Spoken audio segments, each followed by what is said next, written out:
So let's Yeah. start with the numbers. So I would say, yeah, it absolutely is still our story.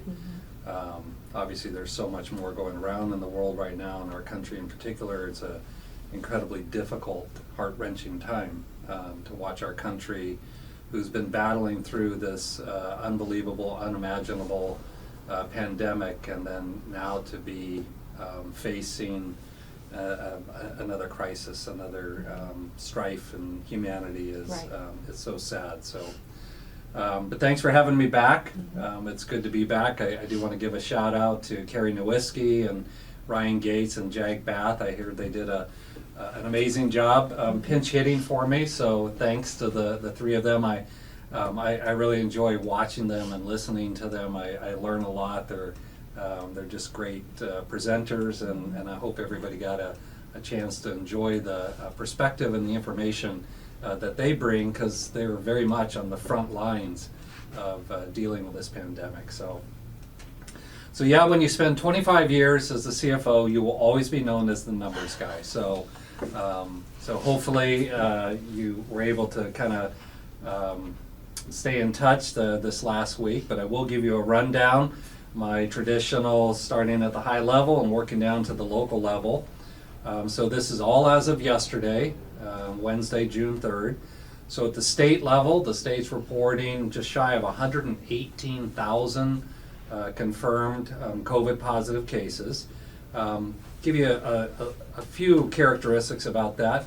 So 58% of those that have been infected, those 118,000, are younger than age 50, thereby leaving 42% that are older than age 50. Not that that's a huge difference, but interesting how a majority of the cases have been in the younger population. From a gender standpoint, pretty much equal, 49% female, 51% male, so pretty much affecting both genders very similarly. Of those 118,000 that have tested positive for the virus, there are currently 3,090 of them that are in a hospital today, which that number of hospitalizations has been declining, so that's very encouraging news. And of those 3,090 that are hospitalized, roughly 35% of them are in the ICU. The other 65% are being cared for in general medical surgical units, which is very similar to what we've been experiencing here that I'll share with you in a moment.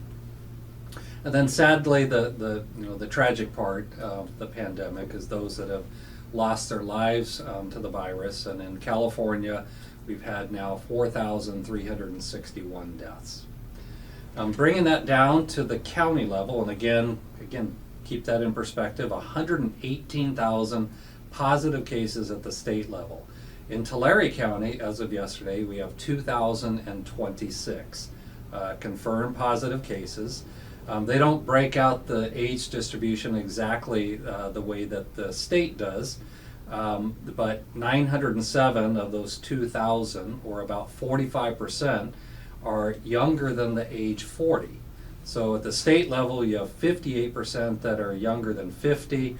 Here in Tulare County, 45% younger than age 40. So we definitely are seeing it in both the elderly population and the younger population.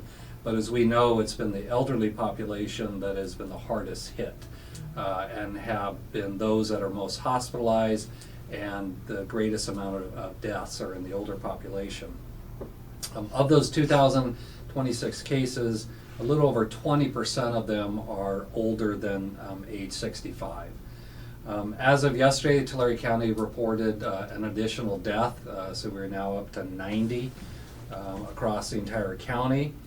On a very positive, encouraging note, more than half, 57%, or roughly 1,200 of the 2,026 Tulare County residents that contracted the virus have now fully recovered. So more than almost a 60% recovery rate. There's still about 1,000 patients that have tested positive for the virus that are quarantined at home and still trying to recover from that. One thing that we've talked a lot about is what we call the positivity rate, and that's what percentage of those that are being tested actually test positive. Just a few weeks ago in Tulare County, it was running as high as 13%, which was significantly higher than the 8% or less that was required by the state to be able to move into the advanced stage, or the advanced stage 2 of the reopening process. As of yesterday, Tulare County's positivity rate is now down to 5.7%. So that's wonderful to see. Just in a few weeks that we went from 13 all the way down to 5.7. We definitely are continuing to test more. I think if you go on to the county's website, there are roughly 22 sites that are designated for specimen collection. Very few to almost none of them actually do the testing there, but they collect the specimen and they send it either to the county, could come to Cahuilla Delta, oftentimes going to a commercial lab.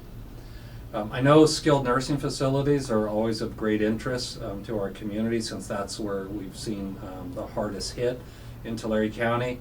There are 17 nursing homes in Tulare County that are actively reporting their information to the county. Those 17 nursing homes currently have 1,124 residents that are living in those nursing homes. 365 nursing home residents have now tested positive throughout this pandemic, and as we know, they've seen the greatest number of deaths. Of those 90 that have died countywide, a majority of them have been from those nursing homes. But according to the county's website, there are now only 20 nursing home residents that are currently actively positive. They're being managed, so that's good to hear. Yeah. Also, just the hospitalization rate in general across the county. When we were at our peak back in kind of mid-May, we were literally seeing about 25% of all COVID positive patients were being hospitalized. Today that's down to 2%. And that's been holding pretty steady over the last 7 to 10 days, that only about 2% of those testing positive What's end the up being difference? hospitalized.